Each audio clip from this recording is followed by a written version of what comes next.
to the Steps to Happiness show on Soulivity TV. I'm your host, Teresa Greco, happiness coach, author, editor, writer, educator, and Reiki master. Are you ready to feel the love, peace, and happiness that exists within you? Then the Steps to Happiness show is for you. On my show, my guests and I explore the latest physical, mental, emotional, and spiritual well-being practices that can help you to realign with the happiness within you. On today's show, we'll be discussing the topic of trauma and the ways we can overcome it to live happier lives. No one person is immune from trauma. We've all had something happen in our lives that left an emotional scar. The effects of traumatic events such as abuse, neglect, a serious accident, being the victim of violence, living through a natural disaster or war, or sudden expected loss are emotionally challenging at any age, whether they're a one-time occurrence or a long-term chronic pattern. Many of us carry emotional baggage, a term you've probably heard before, around with us. It's a term that's occasionally used to explain the phenomena of carrying prior trauma or negative experiences into one's life, both personally or professionally. It can affect the way you think about yourself, how you react to stress, your physical well-being, and your relationships with others. It's important that we acknowledge the trauma rather than trying to hide it under the rug or putting it into the closet. This emotional baggage is showing up in different areas of your life, whether or not you're making the connection to the heartache, disappointments, and dis-ease that might be showing up in the physical body. In order for us to be in alignment with the love, peace, and happiness that we are, we need to acknowledge the blocks that are preventing us from feeling that love for ourselves and the joy in our lives. We need to go into the darkness and use our innate light to dispel what's holding us back from being who we really are and having the life we really want to lead. We're going to take a quick break and I'll introduce my first guest on today's show.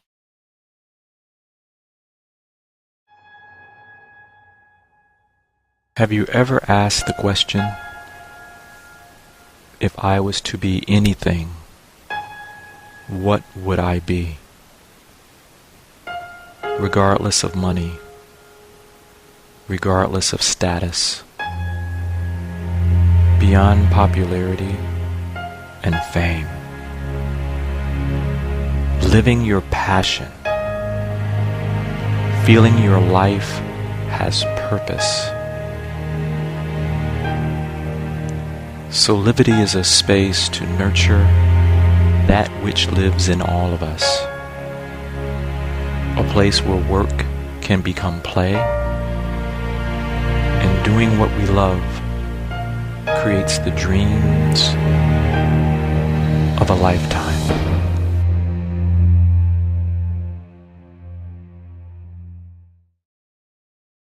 Welcome back. I'd like to introduce my guest for the show. He's the founder of Think Unbroken, a best-selling author, award-winning speaker, podcast host, coach, and advocate for adult survivors of childhood trauma. Michael Unbroken, hello and welcome to the show. Well, my friend, it's a pleasure to be here with you today. Now, Michael, if you could please share your story with us that eventually led you to do the work that you're doing now with your clients, please. Sure. And I'll of course give you the elevator pitch version of that, as well as just a little disclaimer. I think it's incredibly important that people do not compare their stories to my story or to anyone else's, because we all have a different experience. And mine was pretty dark. So when I was just 4 years old, my mother, who was a drug addict and alcoholic, actually cut off my right index finger. Now, that's context. That's where we begin this journey. My stepfather, super abusive, the kind of guy you pray is never your stepfather.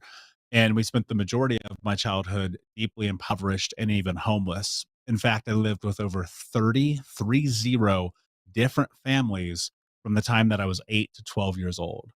By the time that I was 12, I was getting high, taking drugs. By 13, drinking every day. And by 15, I was expelled from school for selling drugs. And, I was breaking into houses, stealing cars, running from the cops, getting shot at, like really crazy movie kind of stuff, right? But this was my real life. And eventually I get accepted into a last chance program. I still do not graduate high school on time. And in fact, in summer school, after all of my friends got to graduate, the summer school teacher basically looks at me and goes, "Here's your diploma. We're done with you. Good luck with the rest of your life." And I was trying to figure out, like, how do you navigate trauma, abuse, homelessness, poverty, being bullied, being picked on, having a learning disability, all of the things that come along with childhood trauma. And I thought, it must be money. I'm going to go chase money. That'll be the solution. That'll change my life forever.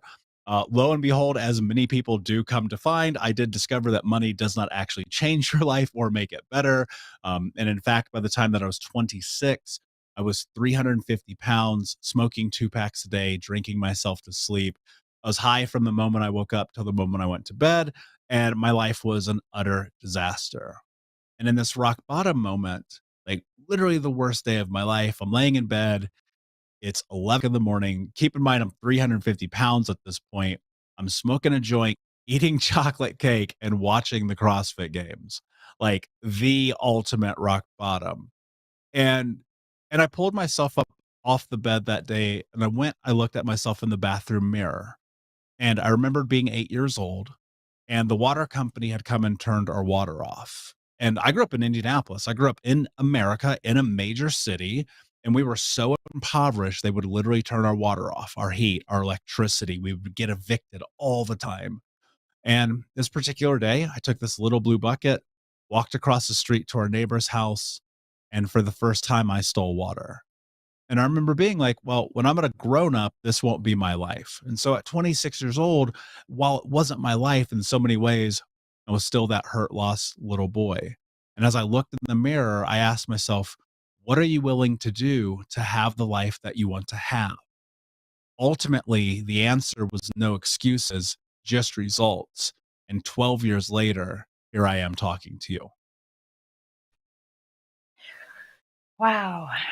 Thank you so much for sharing that with us. That is a lot.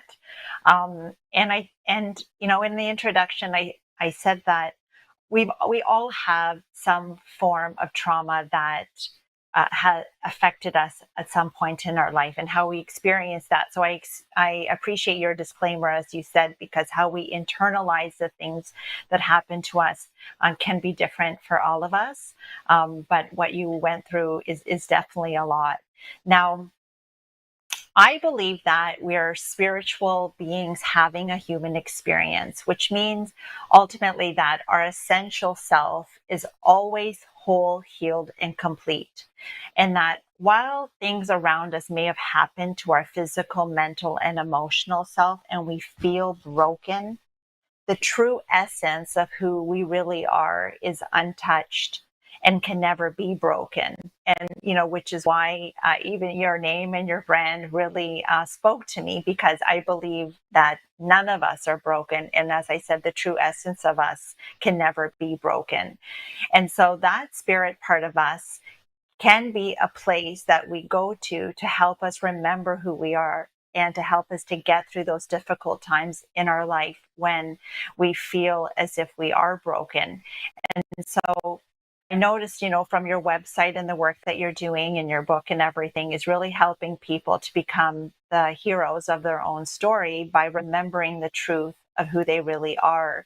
And so in that moment, that crossroad, when you were 26, I believe you said, that you had kind of like that awakening for yourself, or that moment of enlightenment, maybe. I don't know what you're calling it, but what did you realize about yourself in that moment that now your name is Unbroken?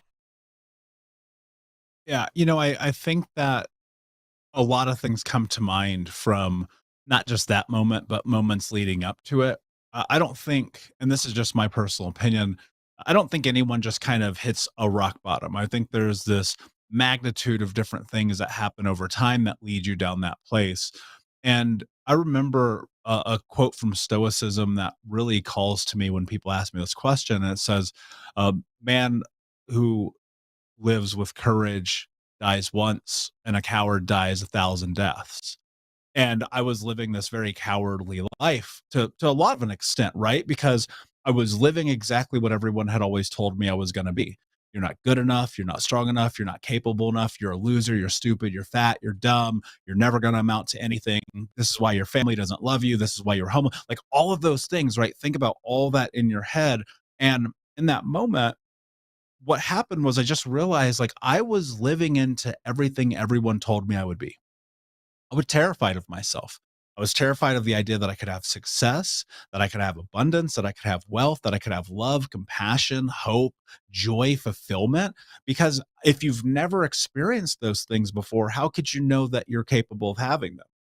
And in that moment, what really struck me probably the hardest was recognizing that where I was right then was my fault. Now, I don't believe Mm. that we're capable for any of the bad things that happen to us. Like this finger I walk around with, 5 surgeries, skin grafts, discolored, missing half of it. Like I'm not responsible for that or the cuts or the burns, right? But what I am responsible for is every decision that I make from this moment forward. And that's what really happened in that moment was recognizing, "Oh, wait a second. I've never lived into my capability before because I've been so brainwashed, enmeshed, and groomed into the negativity of other people's limiting beliefs while understanding, and this took me a while, that hurt people. And sitting into the recognition like, wait a second, this is a cycle. Imagine how my parents' parents were and their parents' parents and so on as we go down this timeline. And in that, really what came of this concept of no excuses, just results, it simply meant I'm not going to negotiate with myself anymore. I'm not going to put myself down. I'm not going to belittle myself. And honestly, like the next 4 years of my life were the hardest 4 years of my life because it was like one step forward and a million steps backwards. Right. But the one thing that I decided was no matter what, just keep going forward. And I believed that on a long enough timeline, my life could be very, very different. And I never tried to seek better because I don't know how to measure better. Like I can't put that on a table and go, that's better than that. But I could look at different. And it really came down to me being like, okay, what did I do yesterday? Well, yesterday I smoked 2 packs of cigarettes. I drank a fifth of Jack Daniels. I got in my car when I probably shouldn't have. I lied to people. I hurt people. I hurt myself, most importantly. What can I do differently today? And I recognize if I just do one thing differently every single day, well, over the course of a year, that's 365 different actions that you take to having a different life. And if you take 365 different actions, I promise you, your life is not going to look the same as it does today. And that's kind of what it was. I sat in the truth and I said to myself, you have allowed other people to take your power and you have to take it back. And that's a really hard reality for people to step into because so much of childhood trauma and abuse is the theft of identity. It gets taken from us. Who we are gets stolen. And to take that back is terrifying because you never knew you were allowed to begin with. Mhm. Do you think it was, that, so I call it their spiritual self, but that gut instinct, that intuition, that little voice inside of you in that moment that said that you weren't any of those things, that you were living any of the things that were said to you, that the life that you had, that there was something inside of you that told you that you could make a change. There was some kind, like I believe it's that light and love inside of us that is always there and can never be extinguished, that you in you tapped into, and you used that light of like hope to bring you that energy and that that willingness to every day to take the little steps that you did. What do you think? Do you think it was that little voice? I believe that if I really retrace my life in a linear fashion to as far back as I can remember, which is actually pretty young, I always felt like I was supposed to do something incredible with my life. Right? There's always an energy that I felt about myself, not only in terms of problem solving, but being able to kind of like manipulate the universe, for a lack of a better way to phrase it, to make some really amazing things happen. And that is even held true to today. And what I really came into was being like, why don't you just listen to yourself and stop listening to these people who Mhm. are trying to pull you down all the time? I think that whether you want to call it light, energy, spirit, like I don't know, whatever it is, right? I'm not a doctor, okay? But I think whatever that thing is, like it sits inside of us, right? And you have a decision to make. You can listen to that and face the fear of the unknown of becoming the person that you're destined to be, or which was the direction that I was heading for most of my life, or you can move towards regret because that's where you're going to land. Realize that if I just sit and I move towards who I think I can be, and I'm willing to fail along the way and hold that, say, I don't know that necessarily I'm definitely not religious. I don't know that I necessarily believe in God, but I do believe in the fact that we have the ability to control the narrative of the destiny that we go into. Right. And I think that a lot of that is calling into the universe, right? And saying, I believe that I can have this, while simultaneously putting in a lot of effort to move there. Because I don't know about you, but I've never manifested anything in my life without tremendous amount of action. And so it was very simply, I just sat and I said, what is it that I want? Now, Think Unbroken was never in the cards. Like you go rewind a decade ago, 11 years ago, I never thought this would be the path that what I would be on. And then it really just struck me one day. I was thinking to myself, this suffering, it serves a purpose. And we have the ability to turn our trauma into triumph. And when I really sat in that, I thought to myself, what if I could just help other people? Because I've seen the worst of humanity, but I've also seen the best of it. And I've seen the best and worst of myself. And I believe that we all have the inherent ability to be able to step into greatness and to be successful and have an abundance. All those things as defined by you. Please don't compare whatever you think that means to what I think that means. And for each of us to be able to step into that, like that is where you find self love and courage, compassion, that's also where you build confidence because the more that you step into trusting, knowing, and loving yourself, the more that really what I believe happens is you allow that light to shine. You allow that part of you to become self actualized and realized. And I hear people, this is the first thing I teach people when I coach them. You hear people all the time who come from traumatic backgrounds, they go, well, I thrive in chaos. And I think to myself, Mhm. that seems awfully dumb. Wouldn't you rather thrive in joy and abundance, love, compassion, hope, fulfillment? And if we can change that narrative and help people recognize they thrive in chaos because that's all they know, and knowing peace is terrifying, but you can know peace if you're willing to honor that part of you that says you're allowed to be great. Like it's amazing what happens to people. Mhm. And it's amazing when we tap into the love, peace, and happiness that already exists within us by letting go of those narratives, of those stories, that programming, that conditioning, the whole belief system that we operate by that has taken us away from understanding that we are love, peace, and happiness. And I understand that you're really helping people to get over their trauma or overcome the trauma, and heal themselves by tapping into the love inside of them. Do you think that is the way that we need to get there, is by loving ourselves in all aspects of our life? Like how is that the big missing piece, is connecting to that love? Well, it's a part of it, right? I mean, you go look at life, and love is something that most people have a really difficult time understanding, because how do you know love if the very people who are supposed to protect you and care for you are the very people who hurt you the most? So the narrative that you have for love is very skewed until you realize, like, wait a second, what if I do the things that I need for me? One thing that so many people, trauma aside, so many people do is they torture themselves the same way that the people who hurt them tortured them. And that word that this idea about letting go that you used is so incredibly true. Like, you have to be willing to get to this place where you don't let those things control you every day. It's not that they're not going to pop up. It's not like you can magically like stuff them under the bed and they'll go away forever. Like, it doesn't work that way. You've got to do the work. But to let go of it, to let go of the pain that it, like, think about this.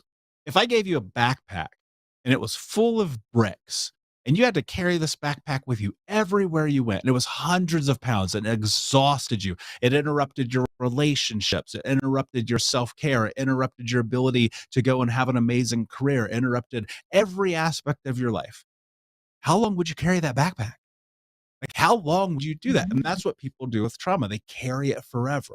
And one of the greatest forms that you can have of self-love is just simply sitting it down, going, I don't need this today. I don't have to carry this with me. I have the ability to step into this other side if I'm willing to acknowledge that I have to love me first. And sometimes that means making the most hard and difficult decisions you've ever made in your life. At 18 years old, I told my mother, I can never talk to you again. And I promise you, if I would not have made that boundary, I would not be here with you, right? And I look at so many of the hard decisions that we make that get conflated with this idea that, especially right now with so many of the narratives in social media being around narcissism and all these words that are buzzy, it's like the part that we forget is this: the most important thing in life is you have to go look in that mirror and be okay with who you are. And if you're not, you have to address those things. And those things that you address, like, I mean, it could be anything: leaving the relationship, starting the podcast, taking a mental break, getting away from the chaos of life, not drinking, not smoking, or adding things, right? Whatever it is, those are the things that you have to address. And that's self love. People look at those actions as torturous, and it's like, wait, it can't be torture if you're doing it for the betterment of your life, of your community, of your family, of your friends, of your circle, most importantly of yourself. And so getting into self-love, it's not as simple as like, I'm going to sit down and journal and I'm going to meditate. It's actually showing up in your life every day. And that's what's really difficult, because what's harder than showing up for yourself? Mhm. And do you think also a big part of the process is forgiveness? That in the loving of yourself, we forgive others, because not because we're essentially forgiving them for the actions that they did that were wrong, but we forgive them so that we can be set free and we can start to let go of those events that really hurt us. And so was forgiveness something that you needed to practice as well? Yeah, but it starts with you first. You need to forgive yourself first. You need to take the space to, again, coming back to this concept of let go, to stop holding yourself to the fire for things that you did 7, 12, 15, 25 years ago. I think the thing that people really need to hold on to is we are having this human experience. None of us know what we're doing. Like, I don't know what I'm doing. I have no clue. Neither do you, neither does anyone. We are figuring it out every single day as we go. And to destroy yourself constantly for the mistakes you make is so dangerous. Where instead, what you do is you simply acknowledge, wow, I did something maybe out of my moral character, maybe outside of my values. Maybe I've just done the worst thing anyone could ever do on planet Earth ever.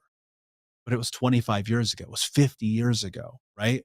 Maybe it was even yesterday. We can't control the past, it's gone. Everything that I've said so far with you today, it's happened forever. It exists in eternity, for infinity. It is there. And to hold yourself to the fire about those things forever is so dangerous, because if you do that, how will you ever get that place where you can let go what other people have done? Because if you can't forgive yourself, how can you forgive other people?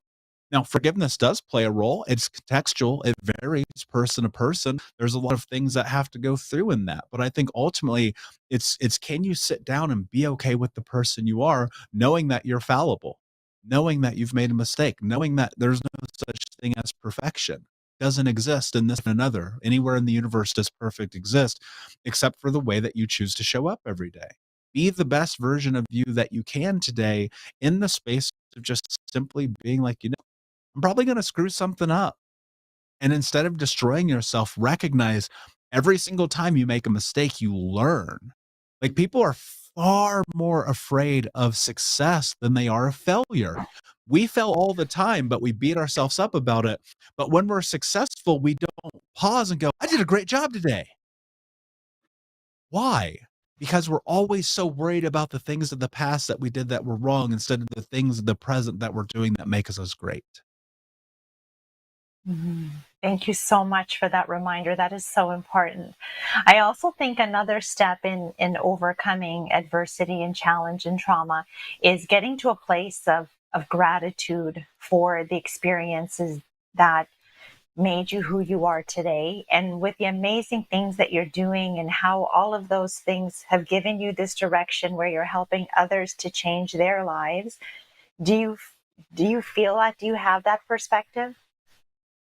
Yeah, look, that's a rocky road, right? Because when you're Mhm. walking down that path, especially in the beginning, it's kind of like, why is this always happening to me? Why is the universe against me? Why does God hate me? Like, why am I the one that always has to go through these things? And that was me for a long time. And everyone, I will never take this away from anyone. If you've suffered trauma, if you've suffered abuse, which I get, I mean, I have an ACE score of 10. I've been through the ringer and back again. The more that we play the victim, the more that the victim reality exists for us, right? And I'm not saying, again, this is about culpability. You're not responsible for those bad things. But can you look at them and go, you know what? Maybe this happened for a reason. I know that's hard, right? Why would your mother cutting your finger off happen for a reason? Why would being a homeless child happen for a reason? I don't know. But I do know that if you can sit in it and go, how has this made me resilient? How has this made me powerful? How has this made me strong?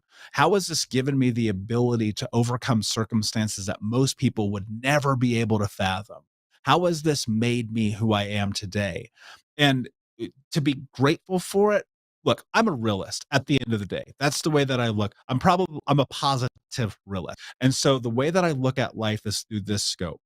Has anyone who has been through anything near like what I have been through been able to create a life that is happy, fulfilled, full of love, joy, compassion? The answer is yes. Then that means I can move towards that also. And now on the other side, if the question was, have anyone who's been through what I've been through had a totally, completely, utterly disastrous, destroyed life where they never get to love themselves, where they die with regret, and they burn down everything around them? Yes, that was the first 26 years of my life. So I've been on both sides of that coin. And ultimately, I think that you can just sit back and take inventory of all of it, right? I look at my ability now to serve, to be of service, to help now millions of people around the world who listen to the podcast or have read the books, the hundreds of thousands that I've coached. It's like, I couldn't do that without those things. I'd Mhm. probably just be working in marketing still or like washing cars. I have no idea. I don't even have a high school diploma. I can't really do a lot with my life, right? But it was like this thing here. I was like, wait a second. What if I can take my trauma and turn it to triumph? And that's, you hear this all the time, turn your mess into your message. Like that's so true. And the willingness to do so, that doesn't mean you have to go and serve at this high level. That's not what it means at all. People get that conflated. They're like, oh yeah, I had this bad thing happen, so I need to go speak on stages. No, you don't. No, you don't. You need to do whatever is calling to your heart. That's what you need to do. And that's how you have to show up in the world, however it is that you choose to. Because so much about this thing about identity and bringing back and becoming whole is about recognizing, like, in its entirety, if you really break it down to the most simplified measure, healing, regardless of what's happened to you, is really about can you show up in life on your terms and not on someone else's? Mm. And in that, to be grateful and to have joy and to bring happiness. And ultimately, it's a decision process. Like, what are you going to do today? What are you willing to do to have that life? Because you know this, there's sacrifice, there's pain, there is some suffering along in the journey. It is a yin and yang. You cannot have one without the other. You cannot have the rain without the sunshine. And if you can get okay with that, it's incredible what can happen to your life. Michael, thank you so much. So many beautiful words of wisdom. If people want to connect with you after the show, how can they do that? Yeah, the best way. We have a free community with hundreds of people in it. If you go to thinkunbrokenacademy.com, the podcast is there. A lot of the courses that I've taught are there for free. It's just at Think Unbroken Academy. Thank you. So I really appreciate you being on the show today and sharing some really golden nuggets. For me, the takeaway is just take it day by day, right? I'm one of those people that's very hard on myself, feeling like I'm not ever doing enough and that I should be doing more, and not taking those moments of, just appreciate yourself and the good things that you're doing, and understanding that taking those little small steps can add up to big changes. And the other thing I really loved what you said today was following your heart, like following that little voice inside of you that I believe is guiding you towards your happiest life and the life that you really came here to lead. I don't believe we came here to be unhappy. I believe we are inherently happy, but the world pulls us away from that. And so it's always a matter of taking those steps that we need to reconnect to that inside of us. And so I that's another takeaway. So thank you so much for being on the show. Yeah, it's an absolute honor, my friend. And thank you so much, because of this space. You're a part of my dream of ending generational trauma in my lifetime. And that means the world to me. So thank you. I'm going to leave you with the thought for the day. Today's show was about healing from trauma to live happy. Remembering who and what we really are can help us to overcome the traumatic events in our lives. Understanding that we are not the bad things that have happened to us. We are not our trauma. We are not our mistakes. We are not our dis-ease. Some people identify themselves with their disorder saying, I'm depressed. You are not your depression, and the label does not define you. You may be feeling sad or depressed, but the true essence of who you are is whole and healed.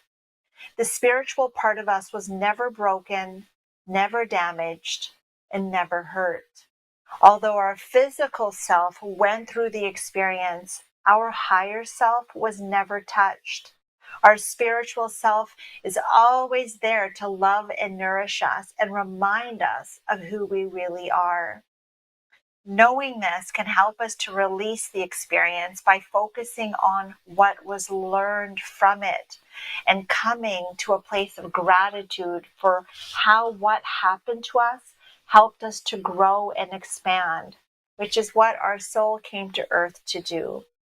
By becoming heroes of our own story, we are able to be empowered by the obstacles we were able to overcome, rather than be weakened or crushed by them. We are able to learn more about ourselves and the strengths and gifts within ourselves. We were able to discover not allowing the trauma to define who we are. It's important that we seek out professionals that can help us to leave our trauma, rejection, mistakes, regret, and past behind us by incorporating practices that can help us to reconnect with the love, peace, and happiness that is always there at our core. Because for us to live a happy life, we must remove the blocks that are preventing us from being aligned with the wholeness and perfection that we really are. Thank you for joining me today on the Steps to Happiness show, and I look forward to being with you again next week.